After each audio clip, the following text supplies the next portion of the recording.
It's Paul, the MMA Shark, and what a long weekend of MMA it was.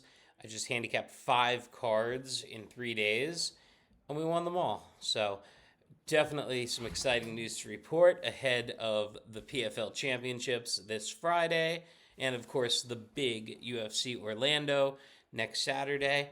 A lot of good results to pass along. I'm sorry I didn't get to do preview videos and free plays, but of course my subscribers come first, and it was round the clock working on getting these cards right. They weren't easy cards, and they were very profitable cards. So we'll start with Wednesday, which was Invicta FC 50. I went 6-1 on this card, hitting a plus 700 underdog. We started the night off with Karolina Wojcik. We won 3 units on her. Second fight, we had Valeska Machado. She was minus 210. We laid the 2.1. We cashed 2 units on her. Then we had Myra Mazar, minus 120, a 1.2 unit play. We hit that.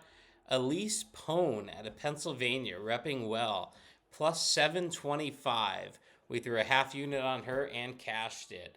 So, I had the plus 1,000 Mike Trezano by knockout prop the Saturday before, and then we smashed the plus 725 dog in Elise there, and that was just huge. It set the pace for the night. My lone loss on the Invicta card was Bridget Chase. It was a 1 unit play, and she was plus 310 and almost won the fight. So I didn't mind losing a 1 unit play on Invicta, a night that we just extremely cleaned up. Main card, main event before the tournament final, we had Talita Bernardo. That was free money. She won by Kimura. And then I actually added a play because it was a tournament and the new main event. I loved, right when this line came out on Valeska Machado, she opened up as a minus 140. So I immediately texted that out, risked 2.8 units on her, and she went to minus 700. So a lot of line movement there. And unfortunately, with Invicta, not all books have lines on it, so not all the subscribers got to cash on Invicta. But it was definitely a profitable card, going 6-1 for right around 8 units. We enter this weekend plus 330 units, so keep that in mind. Bellator prelims started off fiery. I usually try to avoid Bellator prelims because they're extremely juicy. There's always that one dog that cashes on the Bellator prelims. This was not the case on this, and I wish I upped my units on it because we did very well on the Bellator prelims, but at the same token, I wasn't going to risk the kind of juice that the lines had. So my main Bellator prelims play was a 4-leg parlay between Govia, Colgan, Laird Anderson, and Jordan Newman, and that's still a 4-leg parlay that's minus 120. You're kind of hesitant to release it, but it gave us a reason to watch 4 fights, and of course that parlay did cash. I had a straight play on Matthias Nadir. 3-0 undefeated, tough fight he was taking on. At plus 175, I threw a unit at it, and he did not win that fight. We had Laird Anderson over a round and a half, plus 140. That did cash. Jay Raddick, 3-0 is a tough fighter. He was plus 460 in the fight. He made a mistake against the fence very early and got knocked out cold for it. We lost a half unit there. Wasn't a big deal. We had under a round and a half in that fight, which cashed. So, the prelims, I didn't have a whole lot to work with. The main card's where it was at, and it started awful on the main card. I had a huge loss on main card fight 1. That's kind of how it can go down. So, for the Bellator main card, the first fight, I had Roman Feraldo, 8-0 coming into that fight, 8 knockouts, not against padded competition. He was minus 175. We threw 1.75 units on him. He lost the fight. We also, I had a prop that I just loved on that. I thought that, he's the guy to win that fight by knockout. We lost 3.3 units on the by knockout prop. A lot of people didn't have props this night, so if you didn't have props for Bellator, that worked out in your favor. I also had under 1.5 rounds. So he lost by decision. We lost every play on that fight. And, that put us down like 8 units for the night. But here's where it turned around. The world was on Tyrell Fortune. I'm looking at the Tapology, 98% on Tyrell Fortune or 94%. something silly. Daniel James was as live as a dog as it gets in this fight. He was plus 240, threw a unit at that. To win by knockout, he was plus 400. His only path to victory in this fight was to win by knockout. You got to think a 3-round decision is going to go to Tyrell Fortune. He's not going to submit Tyrell Fortune. He's got great defensive wrestling. You saw him very much in trouble by a submission loss in the first round, and he got out of it and really teed off on Tyrell to end the first round. And second round, he came out swinging, got the knockout. We cash a plus 400 and a plus 240. Fight 3, I threw 1 unit at Daniel Weichel. I just thought the experience was there, bringing on, an up-and-comer. But, Daniel Weichel's really as tough as it gets, well-decorated, former Bellator title contender. So that went down. Co-main event, Usman Nurmagomedov. The whole world knew he was going to win that fight. The line went all the way up to minus 1,200 as a title challenger. Nothing I can do with that fight. Threw a little sprinkle on him to win by submission. He won by decision. Main event was where it was at. Main event's what turned it into a winning night. And I loved this play from the start. I actually wrote this play down on September 29th. Vadim Nemkov. Nemkov and Anderson fought earlier in April this year, and Anderson had his way with him by takedown. So what does Vadim Nemkov do? He's already a world-renowned striker. Makes the switch to ATT, works on his wrestling and takedown defense. He did some cross-training with Khabib Nurmagomedov, Islam Makhachev. He just came to that fight more ready. He saw the same Corey Anderson. Corey Anderson did not see the same Vadim Nemkov. Threw 4 units at it, cashed for plus 7.8 units, and that really set the pace going into the UFC card on Saturday. 1FC.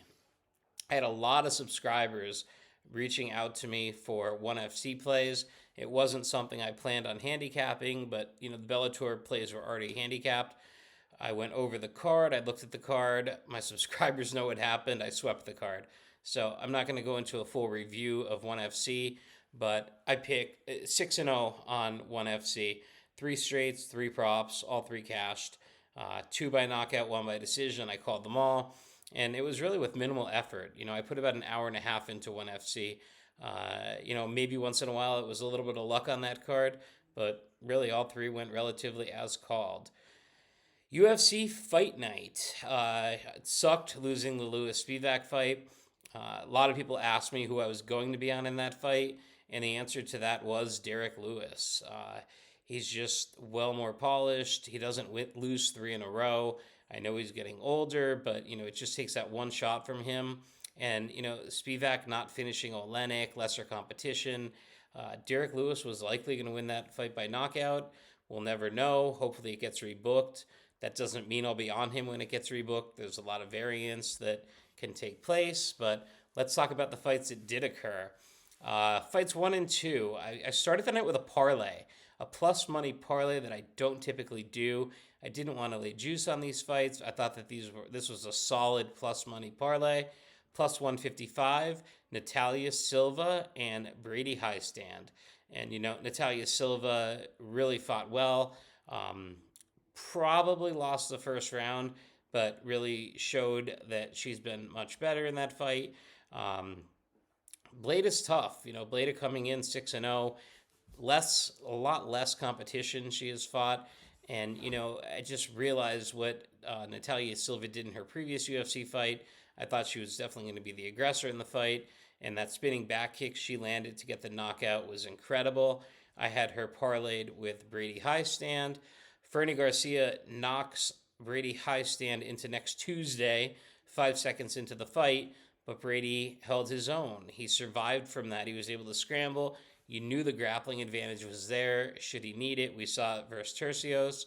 And, Brady did exactly what Brady had to do to win that fight. And, so we start the UFC card 2-0 straight, cashing a parlay that was plus 155 for 2 units.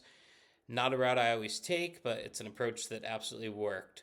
So fight 3 is a complete pick'em between the hard-hitting Maria Oliveira and the surging former stripper Vanessa Demopoulos. And, Vanessa never looked better.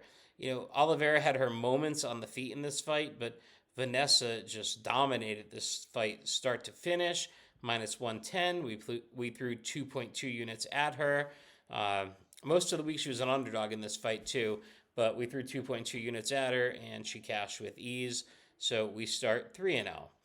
Next up, we go to the Ricky Tercios versus Kevin Natividad fight. This was a close fight to call. I had this as a dead even line.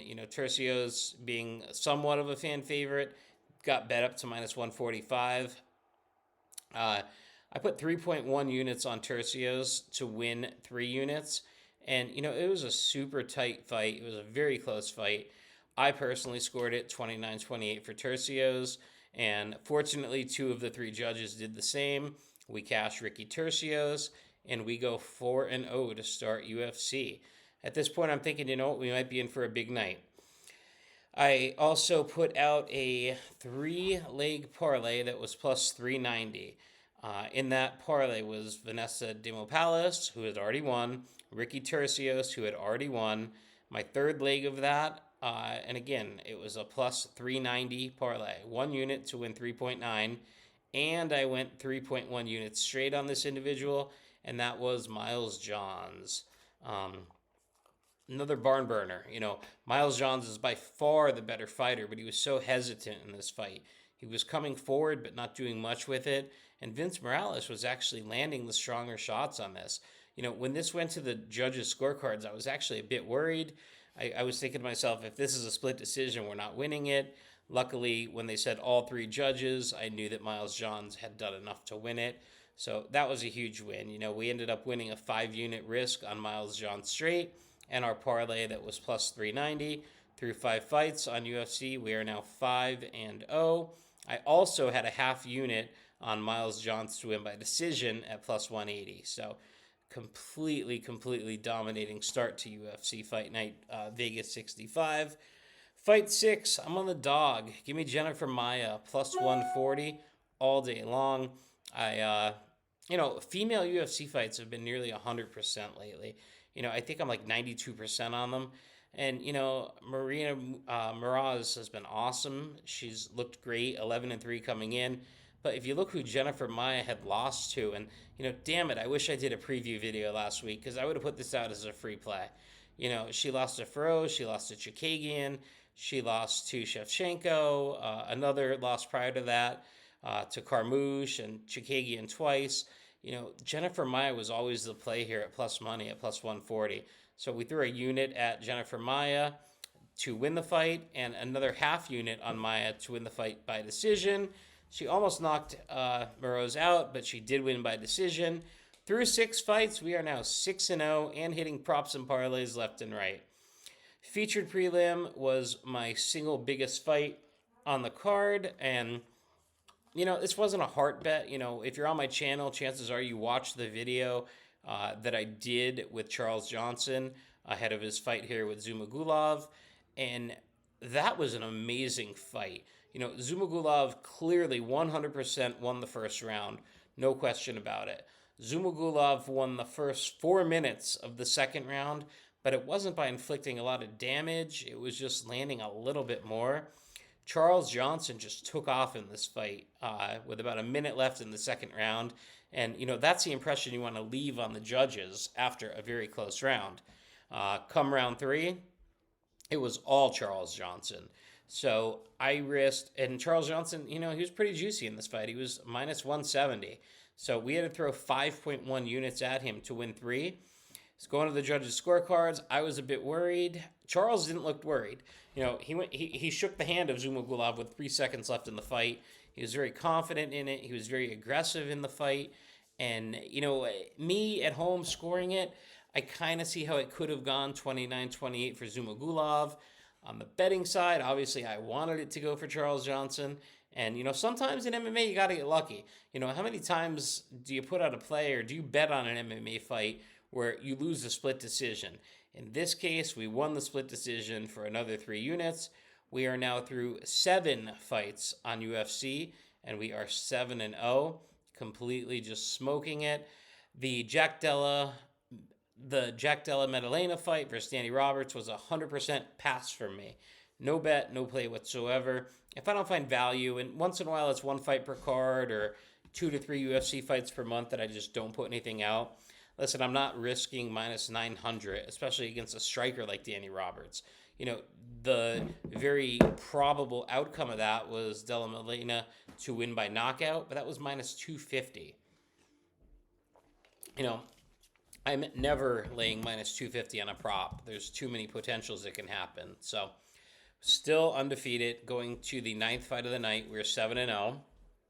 Going with another dog, Muslim Salikov, plus 105, threw 1.2 units at him to more than double our money. Also, throughout fight not to go the distance. And a lot of people were surprised by this call because you're thinking if that fight's not going to the distance, that would mean Fialho's going to win the fight. Fialho's tough. He's got a crazy good chin. Salikov had way more weapons in that fight and, nailed both ends of it. So we're now 8-0 on the night with the Salikov win and the fight not going the distance, up 18 units at this point. The party started. The winning night was over.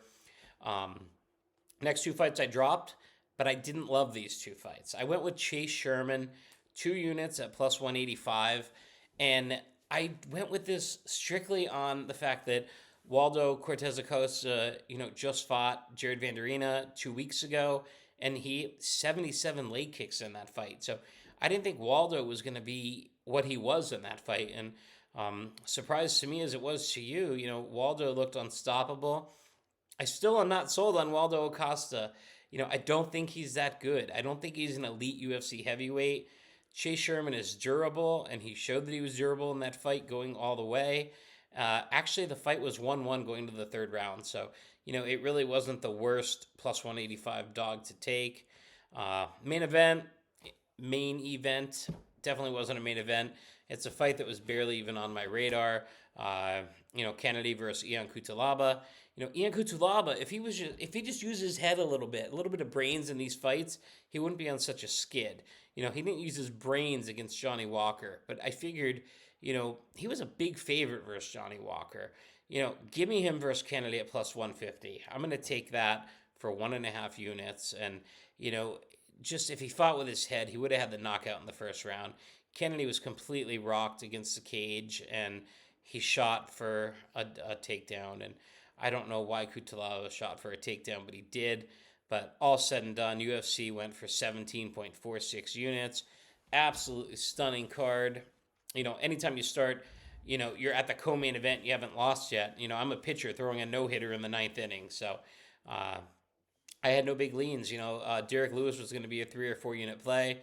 Unfortunately, that fight didn't happen. So major win. It took us between the Bellator card, the Invicta card, the UFC card, the ONE FC card. I didn't even score as official units. They were just leans. Takes us to plus 451 units year to date. Yesterday, Sunday, this video might get posted on Tuesday, but Sunday there was a Cage Warriors card. I put out plays on that. Another card we did very well on. I had Omran Shaban, minus 205. That was a winner. I had Jan Quinny Higgins, minus 175. That was a winner. I had a parlay, George Hardwick versus Willie Curry. That was a winner. I lost one play on the Cage Warriors play, and it was a plus 175 dog on Daniel Bazan. So Invicta, bank it. Bellator, bank it. Cage Warriors, bank it. UFC, bank it. Bellator, bank it. The MMA Shark's at an all-time high right now, 451 units this year. Black Friday special on my website until Friday. Then it gets pulled. I have no promotions in mind for the distant future. We got 3 big UFC cards yet left in 2022. And, it's not like football where there's a 6-month off season. Christmas week, there's no fights. New Year's Eve, we've got Bellator versus Ryzen. That card's absolutely phenomenal. We have PFL, the championships, this Friday night, Black Friday night. 6 title fights, 12 people fighting for $1 million. So those fights are going to be incredible. We have UFC Orlando on the 3rd. I don't know, that's pay-per-view worthy, that card. Personally, I'll be there. I'll be doing some videos live from there, in Orlando at least. I don't know if I'll be doing it from the fights, but a lot of the Sharks and myself are going to that card, and it's going to be a great night, great main event lined up. The whole card, top to bottom. Of course, my boy Phil Rowe is on that card. He's got a very tough opponent, Nico Price. After that, we have UFC 282, which is completely stacked. And then December 17th, we've got another UFC Fight Night, the year-end event. Take 1 week off for Christmas and get right back at it. So head over to www.themmashark.com. Black Friday deal is on the site right now. Half off your first month. Takes it to $55. You get all the plays texted to you. No login required. Come make some money with us. And if not, just subscribe to the YouTube channel. If maybe you're not ready to pay for picks, just show some support by liking the YouTube channel. Like us on Spotify. Follow us on Spotify. Drive it in your car, listen to some free plays, make a little bit of money without even signing up yet. Hit a couple free plays and sign up if you want. Either way, I'm going to be here. I'm going to set the industry standard in MMA. 2022 is absolutely a winning year. Plus 451 units right now. There is zero chance I'm losing 451 units in the next 5 cards. So get in on the action. And I hope you guys have a great Thanksgiving and look forward to doing a preview video that should be out probably Friday morning for the PFL fights Friday night. I might get to it Wednesday night, but one way or another, I'm promising a preview video with 2 free plays for the PFL championships on Friday night. Until then, I'm Paul, the MMA Shark. Let's get it.